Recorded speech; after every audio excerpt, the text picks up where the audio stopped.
on CTV News at 5. No doubt about it. That's all I want to do. Maritimers are up in the air. Non-stop flights to Europe reach a new high. A haircut isn't just about hair. It's about, making you feel like yourself again. Plus, kindness and clippers. A Halifax barber trims out some time to give free haircuts to those in need. Mainly clear, except for some fog tonight. Parts of the region with a risk of thunderstorms tomorrow. Live from the Maritimes News Center, this is CTV News at 5. Good evening and welcome to CTV News at 5. I'm Maria Penopales. Thank you so much for joining us. First at 5 tonight, non-stop to Europe. That's what many Maritimers are doing this summer, traveling direct to cities like Paris, London, Barcelona, Amsterdam, and the list goes on and on. Summer traffic to Europe from Halifax is up since last year at this time. CTV's Brianne Foley is at Stanfield International, where transatlantic flights have really taken off. Brianne. Yes, Maria, taking off would be an understatement. There are 15 direct flights to Europe from Halifax Stanfield International Airport, including one that's actually launching this Thursday. Air Canada is going to be sending a direct flight to Brussels. And what does that mean for Maritimers? Well, that means more direct access.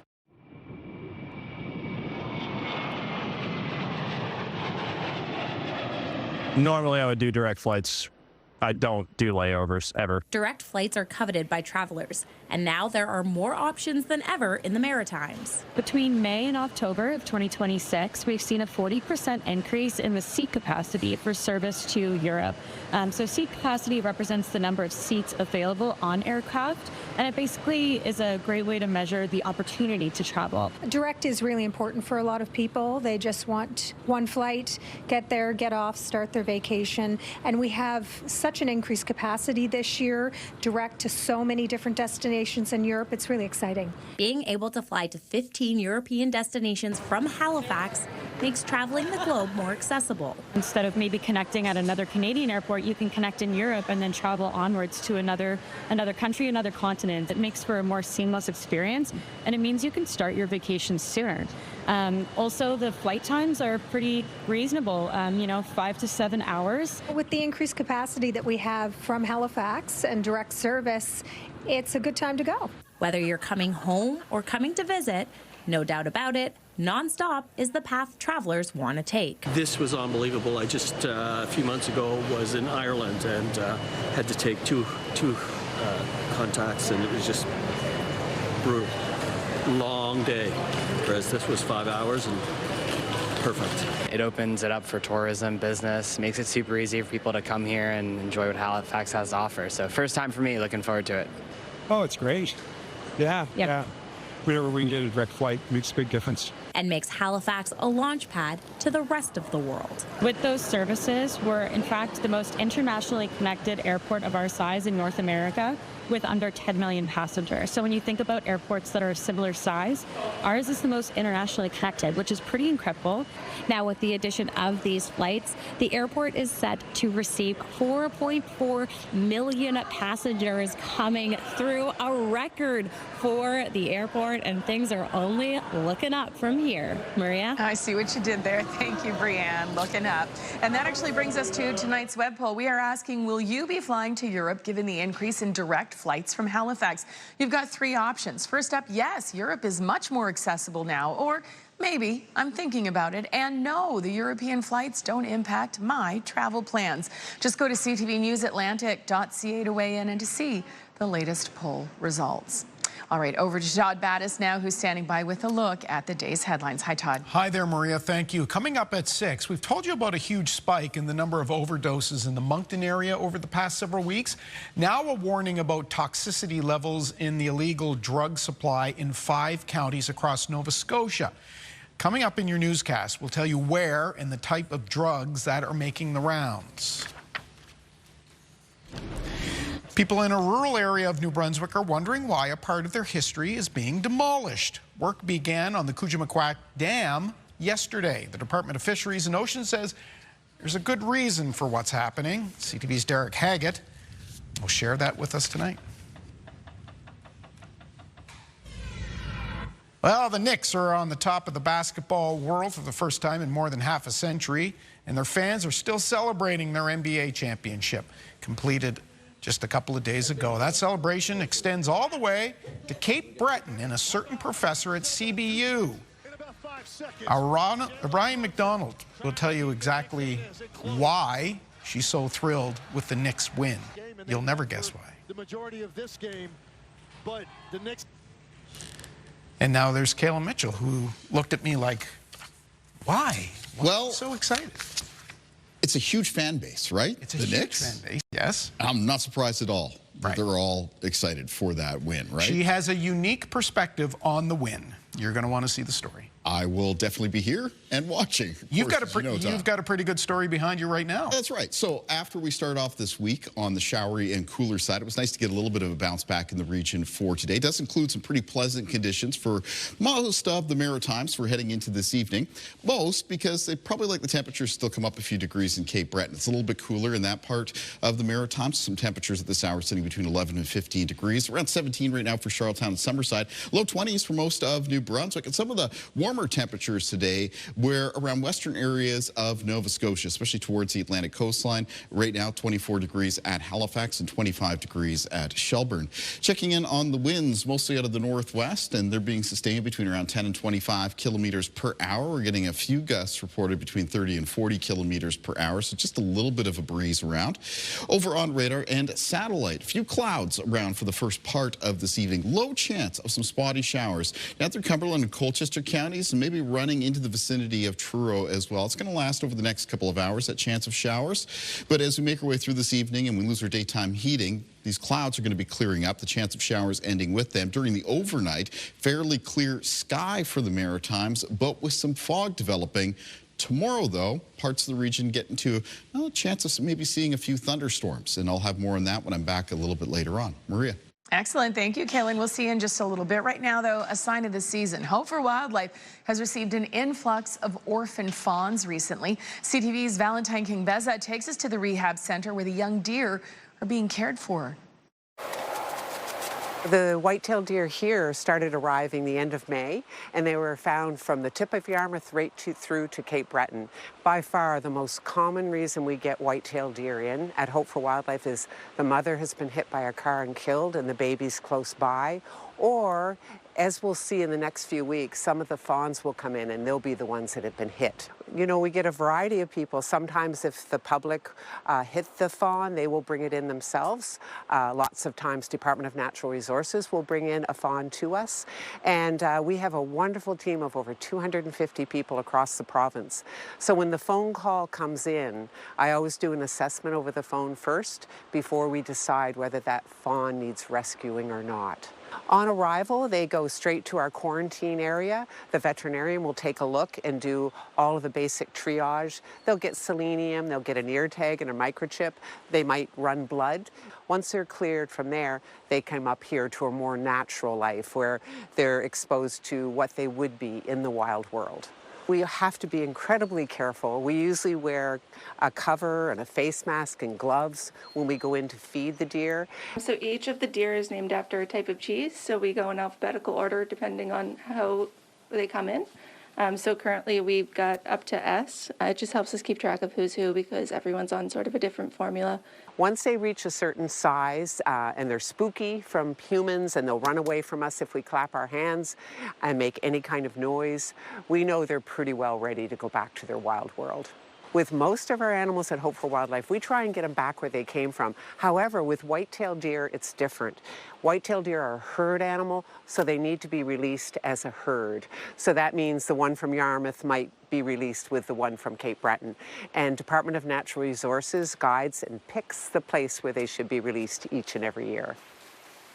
Oh, there's a science to it for sure. Thank you, Hope. All right, we're going to take our first break here on CTV News at 5. When we come back, though, find out how to win a Fundy shore-to-shore adventure. You don't want to miss the details. We're also on the water for this story.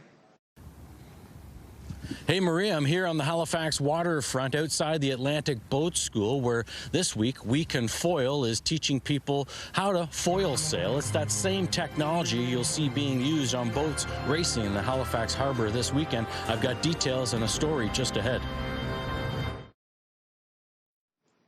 Welcome back. CTV and Bay Ferries have teamed up for the Fundy Shore to Shore contest. One lucky viewer and a guest will win a Bay of Fundy adventure that includes round-trip passage on MV Fundy Rose between Digby and St. John, accommodations, dining, and experiences in both Nova Scotia and New Brunswick, including golf, a treetop aerial adventure, and so much more. To enter, go to ctvatlantic.ca or click on the QR code on your screen right now. We'll announce the winner on Friday, June 26th. Good luck, everybody. What a prize. So if you have a need for speed and love the water, foil sailing may be for you. As CTV's Jesse Thomas shows us a program tied to the upcoming Sail GP this weekend proves the sport isn't just for seasoned sailors. Before they hit the Halifax harbor, these aspiring foil sailors go through some of the basics on dry land. Week in Foil is hosting its week-long Foil for All event, trying to give as many people a chance to try these flying sailboats. Foil for All is really ultimately about providing access to those who would not have the opportunity to get out on the water. The big high-flying boats arrive this weekend as Sail GP takes over the Halifax harbor. But before the pros take off, organizers here are giving people a chance to experience foil sailing firsthand on smaller but similar boats. It's a lot different than what I'm used to. I'm used to, well, first tall ships and then a keel boat, so it's a lot different. I think we got the full Nova Scotia experience with all the fog today. And organizers are trying to drive up interest in this sport, and volunteers with the Atlantic Boat School jumped at the chance to try it out. Going downwind with 3 sails up is awesome, and then you can get up on the foils, and it's a lot quieter when you're up on the foils, which I didn't expect, but not like anything else I've ever experienced, actually. It's kind of interesting when you actually literally start to fly. Yeah. This Dalhousie graduate got on the water for the first time ever. Having no sailing or swimming experience, it was a little intimidating at first. At first, when I fell in the water, I thought it was over. I was drowning, I was like, what do I do? But he climbed back on board and kept going. After I felt a lot more comfortable, after I felt more at ease in the water, it felt a lot better. I was actually able to go like quite a distance on it. Organizers say the goal is simple: get more people on the water. If just 1 or 2 participants join a sailing club, they'll consider this week a success. I mean, we live on an ocean playground, and we should be, if we can present that to as many people as we possibly can and build our clubs and programs, it's great. And if today was any indication, flying across the water can be a lot of fun, even when the conditions aren't perfect. Jesse Thomas, CTV News, Halifax. Well, you're probably going to get wet anyway. Sure. So who cares if there's a little bit of drizzle out there? That looks amazing. And listen, it's not always that foggy and drizzly. No. We do have days where you'd see beautiful blue sky meeting beautiful blue ocean water. So true. And what a thrill. And thank you for taking Jesse out to try some foil sailing himself. All right. So there's still a little bit of that fog, kind of like overcast condition out there. It was gray sky meeting beautiful blue ocean water here at Polar Bear Beach in South Bar, Cape Breton, one of the cooler areas for today. More in the forecast next. Over 100 northern short-fin squid washed up on Carter's Beach late last week. Biodiversity research scientist Claire Goodwin says these strandings are not uncommon and could happen for a number of reasons. She adds that it's not something caused by humans. Be being chased into shore by predators, and they could sort of get stranded on the shore that way. It could be a combination of sort of tide and current events washing them up into shore. These are normally found in slightly deeper water between about 40 to 400 metres on the coastal shelf. So we don't normally get them quite as close into shore if they've been being found. So it could be they just sort of maybe washed closer into shore by currents and then sort of stranded on beaches. This species of squid that's common in our waters travel in a group, which is why so many washed up together. And in case you're wondering, the squid are no longer on Carter's Beach. So Kaylin Mitchell joins us now. A lot of people hoping to spend some time on the beach, Kaylin, and I think tomorrow might be the day in some places. Certainly could be for a good portion of the Maritimes. Coming up on Wednesday, temperatures coming up another few degrees generally across the region. Chance of some thunderstorms, though, popping up afternoon to early evening, especially for the province of New Brunswick. A beautiful scene of some lupins here as we take a look at our sunrise and sunset times. Been seeing lots of those around lately. Let's take a look at our weather systems map, and barometric pressure is a little bit towards the lower side. There is a very broad, sort of sprawling area of low pressure, a couple centers within it. It's really in place across much of the eastern half of the country right now. A couple lows working their way through the Great Lakes region, one up around Hudson Bay, and one that has just made its way through us here in the Maritimes. That was the weather system that brought us rain, showers, and patchy drizzle and fog on Sunday and into the start of this week. That is now cleared off towards the northeast. So let's take a look at things on radar right now. We're not seeing a lot of precipitation around for this evening. There is one area of the Maritimes, I mentioned this earlier, with maybe a low chance of a couple spotty showers around Cumberland, Colchester counties, and then towards the Truro area. Just over the next couple of hours, you can see maybe a little bit of a shower popped up there just towards the east of Amherst, but it looks like it's dissipating already. And any chance of showers there is going to be coming to an end as we make our way through this evening. We're losing daytime heating. The rest of the night is going to be fairly clear as far as the sky conditions go. A little bit of broken cloud cover still around Cape Breton. And during the overnight, there will be some fog that will be developing. So expect some fog patches to be around the Maritimes for the start of the day on Wednesday. Now, as we move from Wednesday morning into Wednesday afternoon, the fog will be dissipating. The sun will be shining through. Temperatures will be warming up. But because there's a little bit of cooler air sitting above us in the Maritimes, that warmer air rising into that cooler air does create a little bit of instability. And that's going to give us a chance of a pop-up shower or thunderstorm in parts of New Brunswick for tomorrow. So that will begin around the mid to late afternoon hours. Typically between around 2 and 4 p.m. is when we start to see those showers, or potentially a few small thunderstorms pop up. And the chance of those thunderstorms will continue into the first couple of hours for the evening. After that, as we lose our daytime heating, those showers and thunderstorm activity comes to an end, and the cloud cover actually begins to clear up a little bit again. So taking a look at winds in the forecast for tomorrow, there's a bit of a change in the wind direction around the region. Today's winds were out of the northwest. Tomorrow's winds actually become southwest for a good portion of the Maritimes, and they'll be sustained mostly between around 10 and 20 kilometers per hour. A few light wind gusts getting up between 20 and 40. Low temperatures in the forecast for tonight for the Maritimes. Temperatures falling into a range of 7 to 11 degrees for New Brunswick, down to around 9 degrees for Charlottetown and Prince Edward Island tonight, and most of the low temperatures for Nova Scotia will fall in the range of 9 to 13 degrees. Now, I mentioned things are warming up a little bit for Wednesday, so here's a look at the high temperatures for tomorrow and for the province of New Brunswick, mostly between 23 and 27, up to 24 for Charlottetown, Summerside, much of Prince Edward Island for tomorrow, and for Nova Scotia, a lot of high temperatures between 21 and 26 degrees. Now, it does look like a good portion of the Maritimes will hold on. Oh, first of all, there's the thunderstorm risk for tomorrow. So mostly New Brunswick, but also a low chance western Prince Edward Island and in Cumberland County of Nova Scotia. Again, maybe a pop-up shower thunderstorm. And then on Thursday, a good portion of the Maritimes sees a mix of sun and cloud, but late in the day, some rain and some showers will approach western areas of New Brunswick and the southwest of Nova Scotia. All right, let's take a look at our weather watcher for tonight. And tonight's weather watcher is coming in from 5-year-old Ruthie. And Ruthie is joining us from Brookhouse Elementary. I want to thank Ruthie very much for this drawing of this spectacular rainbow coming out from behind a shower. Weather watchers can come into CTV Weather Watchers, P.O. Box 1653, Halifax, Nova Scotia, B3J2Z4, or email kaylin.mitchell@bellmedia.ca. Maria. Thank you very much, Kaylin. We're going to take our final break here on CTV News at 5, but first a preview of our next story. I'm Vanessa Wright in Halifax. Find out how a full-time nurse and barber is helping those in need through free haircuts. That story is still to come on CTV News at 5.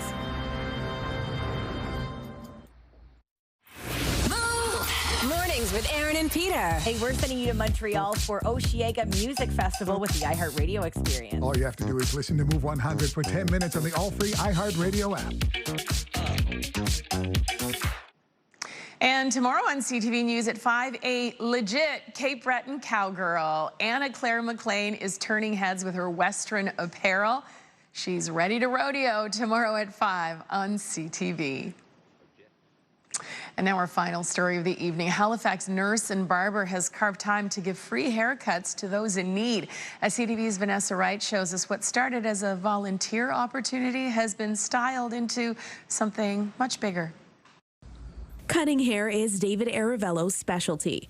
It's what he does when he's not at the hospital working as a full-time nurse. Once a month, you can find him here, still helping people, giving haircuts to those in need. A haircut isn't just about hair, it's about, making you feel like yourself again. It all started when he began volunteering at this Halifax nonprofit. In no time, they created a room where he could give free haircuts. It quickly drew in regulars and new clients and has been going strong for 4 months. Honestly, I would have never expected any of this to come from cutting hair. I started cutting hair at Dow in the dorms, but the impact's been huge, being able to help people and being able to give back. Not just giving his clients a sense of dignity, but the knowledge that someone is listening. They love it, honestly. They like the support, and they like knowing that their story can get out there, that they have a voice. Because a lot of the times, I find a lot of clients here at Hope Cottage kind of feel like they don't have a voice, or that they're kind of being shut down a little bit. But a fresh cut and easy conversation can go a long way. I would definitely recommend whoever wants to get their hair to look really good, like he did mine. So come on down. The 22-year-old documents his journey online, balancing life as a nurse and a barber. He's not quite sure what the future holds, but hopes it won't end here. Honestly, whatever direction it goes, I'm just happy to be here. But I would love for this to grow and to impact more people in the community. No doubt it will do just that. Vanessa Wright, CTV News, Halifax. Oh, thank you, Vanessa and David. What an awesome way to spend some of your time. And it's just proof that you don't have to have money to make a big impact. No, you don't have to of course donate not. money. Donating your time, donating your talent makes such a profound difference for so many people. Yeah, absolutely. Well, coming up for tomorrow, if anybody's doing anything outside, weather conditions are going to cooperate for a good portion of the Maritimes. There might be a little bit of fog first thing in the morning, but then after that, sunshine and temperatures will be warming up. We'll talk how long that little bit of a warm-up is going to last here in the region when I'm back at 6 with the extended forecast. Excellent. We'll see you and Todd at 6. I'll see you tomorrow. Good night, everyone. The national news is next.